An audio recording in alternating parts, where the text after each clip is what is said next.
Mahigpit pa rin ang seguridad sa Parañaque Integrated Terminal Exchange kahit pa mas kakaunti ang mga pasahero ngayon kumpara noong bago magpasko. At hanggang ngayon, marami pa rin pinagbabawal na gamit ang nakumpiska. Yan ang ulat ni Patrick De Jesus. Mabusisi ang pag-inspeksyon sa mga bagahe ng mga pasaherong pumapasok sa Parañaque Integrated Terminal Exchange o PITX. Kapag mas malalaki at selyadong bagahe, ginagamitan ng metal scanner. Bukod sa pagdaan sa metal detector, isa-isa ring ini-inspeksyon ng mga security guard dito sa PITX yung bagahe ng mga pasahero. At sa ngayon nga, ay isa na sa nakumpiska ay itong luces na ipinagbabawal dalhin dito sa terminal.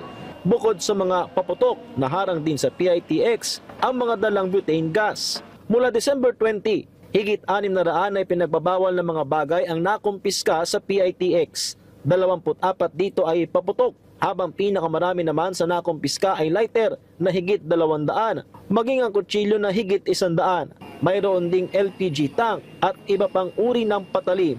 Inabisuhan ng mga pasahero na para iwas abala ay huwag nang magdala ng mga ipinagbabawal na gamit at pagtitiyak na rin ito sa seguridad at kaligtasan ng bawat isa. Nakaagapay naman sa pagpapanatili ng seguridad sa PITX ang deployment ng 20 pulis mula sa Parañaque City Police Station at Southern Police District kung saan nakakalat ang Police Assistance Desk. Ilang pasahero ang humabol makauwi sa kani-kanilang probinsya para roon sa lubungin ng bagong taon. May ilan na hindi nakabiyahe noong weekend, kaya naman sinamantala nila ang araw na ito na Rizal Day at holiday, gaya ni Jemima na uuwi sa Sorsogon. Bakit ngayon lang kayo nakauwi? 30, hindi kayo nakabiyahe nung weekend? Sobrang ano daw kasi sa parting Ragay tsaka sa may Kamsur, sobrang traffic. Pero ngayon medyo nag-okay-okay na daw po. Ano yung mga pinaplano ninyo sa pagdiriwang nyo po ng bagong taon sa Sorsogon? Siyempre po, gusto ko makasama yung family ko sa itong darating na New Year. In terms of ticket, di naman kayo nahirapan? Hindi naman po. Ano ba kayo? Online booking? Dito na kayo bumili? Dito na po.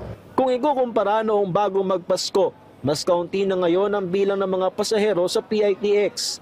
Naabot ang peak noong December 23 kung saan umabot sa higit 232,000 ang bilang ng mga pasahero. Bahagyang tumaas ang bilang noong December 26 pero buwaba na itong muli mula noong December 27 at noong weekend ay naglaro lamang ang bilang sa 173,000 at 167,000 na pasahero. Ang mas mababang bilang ay dahil marami na rin ang nauna ng umuwi sa kanilang probinsya noon pang Pasko.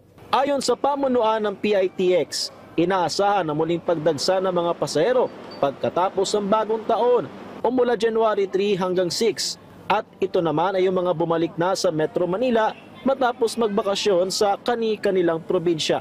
Patrick De Jesus para sa Pambansang TV sa Bagong Pilipinas.